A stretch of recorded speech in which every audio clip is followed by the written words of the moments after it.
चलिए आज सुनते हैं अलिफ लैला से व्यापारी और दैत्य की कहानी।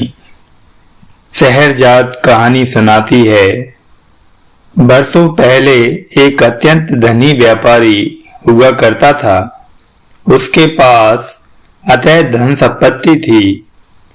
दर्जनों शहरों में बड़ी बड़ी कोठियां थीं। गाड़ी घोड़े नौकर चाकर के साथ तमाम सुविधाएं मौजूद थीं। उसका व्यापार विदेशों में तक फैला हुआ था।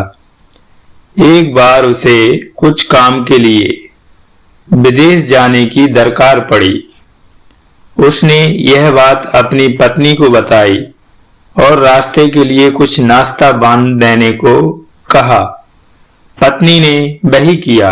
अगले दिन व्यापारी झोले में खजूर और कुलचे लिए हुए घोड़े पर सवार होकर निकल पड़ा। कई मील चलने के बाद वह थक गया और विश्राम करने के बारे में सोचा। पास में उसे एक तालाब दिखाई दिया। वह तालाब किनारे पेड़ की छांव में आराम फरमाने लगा और झोले में साथ लाए खजूर खाने लगा। व्यापारी ने खजूर खाकर इधर उधर फेंक दिए और आंखें बंद करके आराम से सो गया। अचानक उसकी आंख खुली और उसने देखा कि सामने एक विशालकाय राक्षस हाथों में तलवार लिए खड़ा है। वह डर गया, घबराकर उठा और हाथ जोड़ लिए। इतने में राक्षस जोर से गरजा। उसने कहा, तुम हत्यारे हो, तुमने मेरे बेटे की हत्या की, अब मैं तुम्हारा वध करूंगा। व्यापारी डर से कांपने लगा और रुआंसी आवाज में बोला, मैंने किसी की हत्या नहीं की है। इतने में राक्षस बोला, तूने मेरे बेटे को मारा है, इसलिए मैं तुझे मारूंगा। व्यापारी बोला, मैंने तो आपके बेटे को कभी देखा तक नहीं, फिर भला उसे कैसे मार सकता हूं। राक्षस बोला, तूने खजूर खाए और उसका बीज फेंका, उसी बीज से चोट खाकर मेरे बेटे की जान चली गई है। व्यापारी बोला, मैंने जानबूझकर किसी की जान नहीं ली, आप मुझे क्षमा कर दीजिए। राक्षस चिल्लाया, मैं क्षमा नहीं, केवल प्रतिशोध जानता हूं। मैं तुम्हारी जान लूंगा, तभी मेरे पुत्र को न्याय मिलेगा। इतना कहते ही राक्षस ने व्यापारी का गला पकड़ा, उसे मारने को आतुर हो गया। व्यापारी रोता रहा, गड़गड़ाता रहा और अपने प्राणों की भीख मांगता रहा, लेकिन राक्षस ने उसकी एक नहीं सुनी। जैसे ही उसने व्यापारी के प्राण लेने के लिए तलवार निकाली, वैसे ही व्यापारी बोला, एक बात मेरी भी सुन लीजिए। इतनी कहानी बताकर शहरजाद चुप हो गई। उसने खिड़की से बाहर देखा कि रात बीत गई है और उजाला हो गया है। इतने में छोटी बहन दुनियाजाद बोली, दीदी कहानी में आगे क्या हुआ? क्या व्यापारी मारा गया? शहरजाद बोली, बादशाह के नमाज पढ़ने का वक्त हो गया है। तो दुनियाजाद बोली, लेकिन आगे की कहानी? शहरजाद बोली, अगर बादशाह मुझे आज जीवित रहने की अनुमति दे देंगे तो आगे की कहानी तुम्हें कल अवश्य सुनाऊंगी। बादशाह शहरयार बिस्तर से उठे और कक्ष से बाहर आ गए। उन्हें भी कहानी पसंद आ रही थी, इसलिए उन्होंने शहरजाद की मृत्यु अल्पकाल के लिए रोक दी। उन्होंने सोचा कि कहानी खत्म होने तक वे शहरजाद को नहीं मर पाएंगे। तैयार होकर वे मंत्रिमंडल के बीच आए, जहां मंत्री इस चिंता में डूबा हुआ खड़ा था कि आज उसे अपने हाथों से अपनी बेटी को मौत के मुंह में पहुंचाना है। वह बादशाह की आज्ञा की राह देखने लगा। काफी समय बीत गया, लेकिन बादशाह ने शहरजाद के लिए मृत्युदंड का फरमान नहीं सुनाया। उसे आश्चर्य तो हुआ, लेकिन उसने बादशाह से कुछ नहीं पूछा। किसी तरह दिन गुजरा। रात्रि भोज के बाद बादशाह शहरयार अपने कक्ष में पहुंचा। जहां शहरजाद और दुनियाजाद पहले से मौजूद थीं। सभी सो गए। कुछ देर बाद दुनियाजाद उठी और शहरजाद के पास आकर बोली, दीदी, व्यापारी के साथ क्या हुआ? मुझे बड़ी उत्सुकता है, मैं सो नहीं पा रही, कृपया आगे की कहानी सुनाओ। शहरजाद अनुमति के लिए बादशाह की ओर देखने लगी। बादशाह ने हाँ की मुद्रा में सिर हिलाया और खुद भी उठकर कहानी सुनने लगा। शहरजाद ने कहानी दोबारा शुरू की। व्यापारी की प्रार्थना करने पर राक्षस उसकी बात सुनने के लिए राजी हो गया।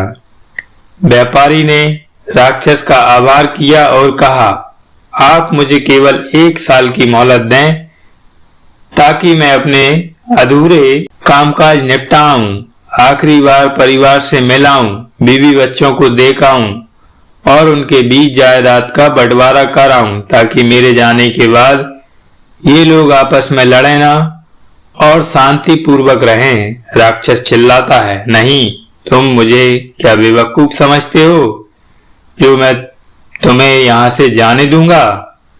तुम वापस आओगे ये वाला मैं कैसे मान लूं?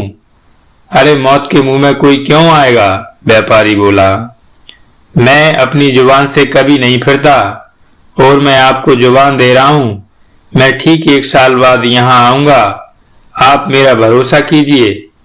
व्यापारी सौगंध खाते हुए कहता है। राक्षस व्यापारी की आंखों में सच्चाई देखता है और उसकी बात मान जाता है।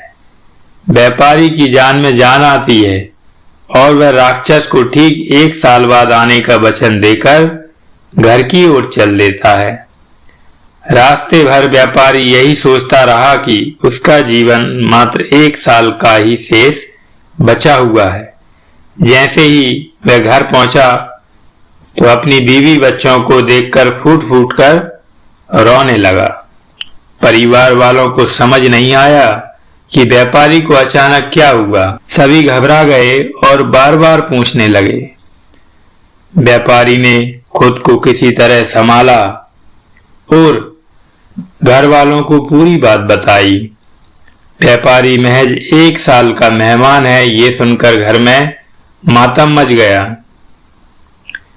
सभी दहाड़े मारकर रोने बिलखने लगे, लेकिन व्यापारी ने सभी को संभाला और बोला, ये 1 साल में खुशी से जीना चाहता हूं और तुम सभी को खुश देखना चाहता हूं, इसलिए कोई रोएगा नहीं, सभी हंसते मुस्कुराते रहेंगे।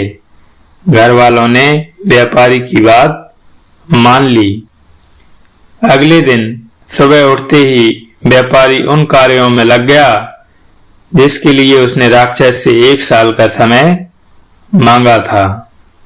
उसने सभी महाजनों का उधार चुकाया, पंडितों और जरूरतमंदों में भरपूर दान किए, भंडारा कराया। सभी व्यापारी को लंबी उम्र का आशीर्वाद देते रहे, लेकिन इन सब के बीच वह रोज दिन गिनता था कि उसकी मौत में कितने दिन बाकी बचे हैं।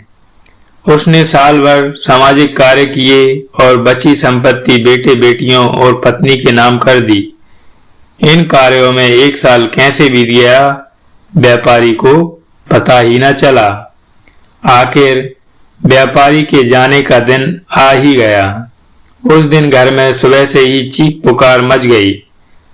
परिवार वाले उससे लिपटकर रोने बिलखने लगे और व्यापारी की पत्नी की तो मानो लगवा मार गया हो ऐसी हालत हो गई थी। अपने वचन के मान के लिए व्यापारी घोड़े पर सवार होकर घर से निकला। मन ही मन सोच रहा था कि हर गज के साथ वह मृत्यु के करीब जा रहा था, लेकिन वह विवश था। लंबी दूरी तय करने के बाद वह उस जगह पर पहुंच गया जहां राक्षस ने उससे मिलने को कहा था। वह तालाब किनारे पेड़ की छांव में बैठकर राक्षस की राह देखने लगा। इतने में एक बुजुर्ग हिरण लिए पहुंचा। व्यापारी को परेशान देखकर बुजुर्ग बोला, तुम यहाँ इस तरह क्यों बैठे हो? तुम्हें पता होना चाहिए कि ये राक्षसों का इलाका है, अतः यहाँ से जाओ। व्यापारी बोला, महाराज, मैं यहाँ राक्षस की ही राह देख रहा हूँ। इतना सुनते ही बुजुर्ग बोला, क्या तुम पागल हो? जानबूझकर मरने क्यों बैठे हो? व्यापारी ने उसे सारी कहानी बताई। कुछ देर शांत रहने के बाद बुजुर्ग वर बोला, तुम बड़े सत्यवान हो। अपने वचन के मान के लिए तुम दोबारा मौत के मुंह में आ गए। ऐसा शायद ही कोई करता है। तुम धन्य हो। बुजुर्ग व्यापारी के पास बैठ गया और दोनों आपस में बातें करने लगे।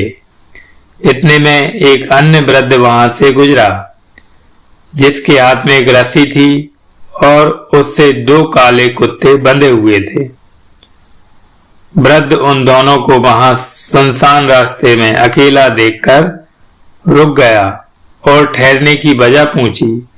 इतने में वहां पहले से मौजूद बुजुर्ग ने व्यापारी की सारी कहानी उसे बताई। व्यापारी की सत्यता देखकर वृद्ध काफी खुश हुआ और बोला, तुम्हारा त्याग वर्षों तक याद किया जाएगा। तुम्हारे वचन पालन की मिसाल दी जाएगी। तभी तीसरा बुजुर्ग वहां आया। उसके हाथ में एक खच्चर था। तीनों को आपस में बात करते और परेशान देख वह उसके करीब आया और बोला, आप सभी इस तरह यहाँ क्यों बैठे हैं? दूसरे बुजुर्ग ने उसे व्यापारी की पूरी कहानी सुनाई। पूरा वर्णन सुनकर तीसरा व्यापारी कुछ नहीं बोला और वहीं उनके साथ बैठ गया। सभी बैठे ही थे कि जंगल में तेज गर्जना हुई। सभी डर गए। कुछ क्षण बाद एक विशालकाय राक्षस वहां प्रकट हुआ, जिसके हाथ में तलवार थी। वह काफी भयानक दिखाई दे रहा था। उसे देखते ही व्यापारी समझ गया कि यह वही राक्षस है जिससे 1 साल पहले उसकी मुलाकात हुई थी। वह उसे मारने आया है। राक्षस ने व्यापारी को अपने पास आने का इशारा किया। व्यापारी उठा और राक्षस के करीब जाने लगा। तभी हिरण के साथ आया पहला बुजुर्ग भागते हुए राक्षस के पास पहुंचा।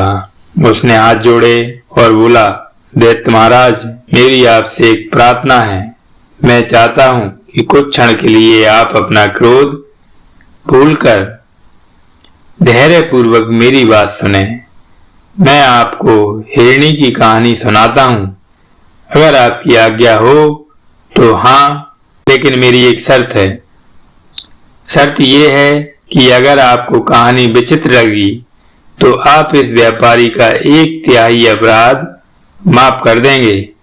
राक्षस कुछ देर सोचता रहा और फिर बुजुर्ग की शर्त मान जाता है। अब बुजुर्ग राक्षस को कौन सी कहानी सुनाता है? क्या व्यापारी का अपराध माफ होता है या उसे मृत्यु नसीब होती है, या राक्षस वहां मौजूद सभी लोगों को मार देता है? जानने के लिए सुने अगला भाग।